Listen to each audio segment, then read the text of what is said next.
Asuka, you... I didn't come here just to see you.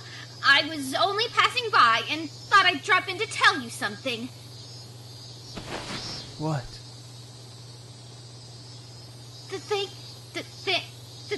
Thanks for nothing. Think you're so good, huh? Stop getting in my way.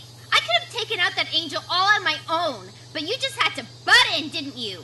Did you really want to show off that badly? You really think you could have beaten that angel by yourself? Please. Oh, then I guess I'll have to thank you. I'm ever so grateful that the invincible Shinji graciously decided to save me. Are you crazy? You think I did all of that just to be thanked? Then just leave me alone. I don't need your help anyway. Shut up! I didn't want to see you get hurt, Asuka. I just couldn't. I was scared.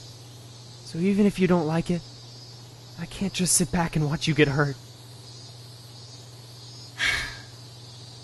Why? Why can't you? I don't know. Okay.